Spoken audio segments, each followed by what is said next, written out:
Eh bien, il n'y en aura qu'un, parce qu'effectivement, il subordonne tout. C'est la question de la dette et la question que se donne actuellement les moyens, que l'Union européenne se donne les moyens de pouvoir en garantir le remboursement, c'est-à-dire de faire payer à la population une dette qui n'est pas la sienne. Il y a actuellement donc en cours de mise en œuvre un mécanisme qui doit consister, en changeant les traités de l'Union européenne, à forcer les États à rembourser les milliards qui ont été empruntés sur les marchés financiers et à la faire payer par l'austérité à la population.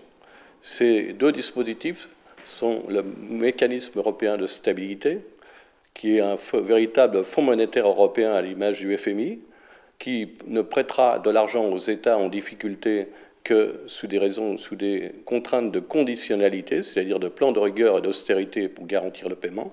Et il y a le nouveau traité européen que nous avons qualifié de Super Maastricht, puisqu'il vise à non seulement aggraver les dispositions du traité de Maastricht, mais à instaurer une véritable mise sous tutelle des États. En clair, le traité de Maastricht prévoyait que le déficit budgétaire de tous les pays ne pouvait excéder 3%. Le nouveau traité le fait descendre à 0,5%. 0,5%, si on prend le déficit actuel de la France en 2011, il était de 90 milliards d'euros. Ça voudrait dire que, donc, 80 milliards ne pourraient plus être en déficit, donc il faudrait récupérer ces 80 milliards. Et 80 milliards, c'est 1,3 fois le budget de l'enseignement primaire et secondaire, 20% du budget de l'État ou la totalité du remboursement des consultations médicales. Le deuxième problème, la dette elle-même, là il s'agissait du déficit. La dette publique française, elle est de 1700 milliards. Le nouveau traité va imposer tous les États à rembourser par an 5%. 5%, on arrive au même chiffre de 80 milliards. Et il faut ajouter à cela les intérêts de la dette, qui sont actuellement de 50 milliards par an, c'est-à-dire le deuxième budget de l'État après l'éducation nationale. Une pareille ponction faite sur le budget de l'État va arriver à un recul démocratique, social, économique sans précédent.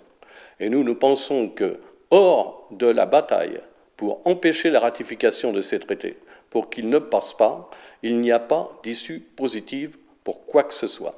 Cette bataille, elle doit être menée dans l'unité, à l'image de ce qui s'est fait au moment de la Constitution européenne, où le non qui était gagné perdant au départ a été gagnant à l'arrivée.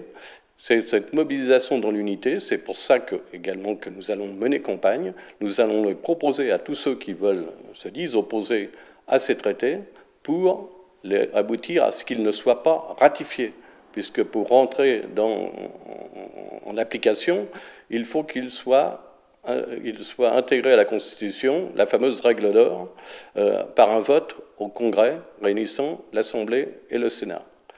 Il faut une majorité de 60%.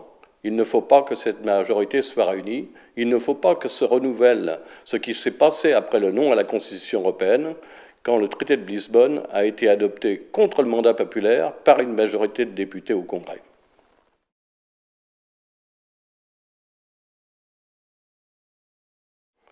Dans la circonscription de Lauragais, c'est une circonscription en partie rurale, avec beaucoup de petites communes, et qui ont tout à craindre de la mise en œuvre de la réforme territoriale, puisque cette réforme vise à regrouper les communes et les communautés de communes d'une manière forcée et à dissoudre tous les syndicats intercommunaux qui avaient été constitués pour la coopération intercommunale libre, et donc met en danger à la fois les libertés communales et les services publics, puisque le résultat de ces regroupements convient à fermer les services publics pour les concentrer dans les communes-centres.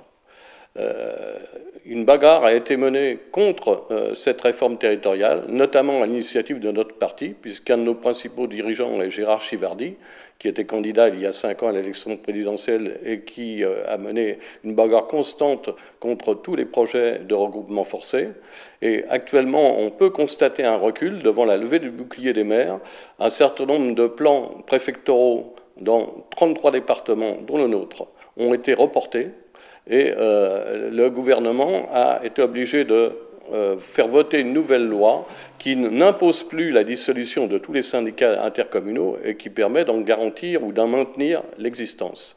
Ce combat n'est pas terminé parce que la loi n'est pas abrogée.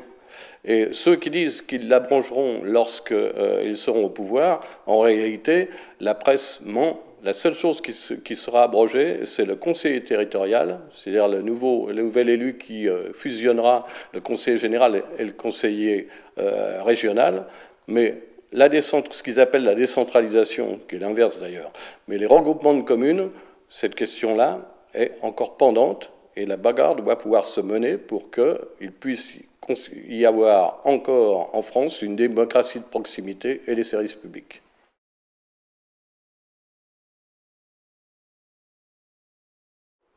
Eh bien, la première réponse vous indique que ça ne servira pas à grand-chose, parce que l'application de ce nouveau traité va aboutir à une mise sous tutelle, y compris donc des pouvoirs publics, puisque donc tout budget qui ne respectera pas le cadre imposé sera retoqué.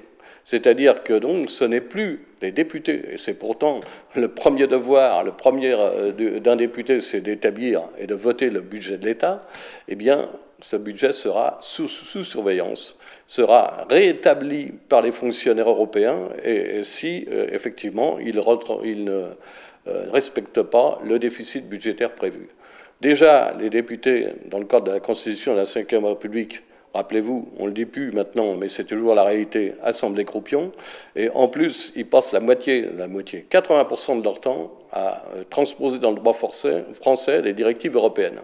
Donc, un député, dans ce cadre-là, n'a aucune possibilité d'appliquer un quelconque mandat. C'est d'ailleurs pour ça, je le glisse insidieusement, nous n'avons pas présenté de candidat à l'élection présidentielle parce que nous pensons qu'il n'y a aucune issue à attendre dans ce cadre-là. Nous sommes pour la rupture avec les institutions de la Ve République et avec l'Union européenne. Nous sommes pour une assemblée constituante qui refondera la démocratie en France.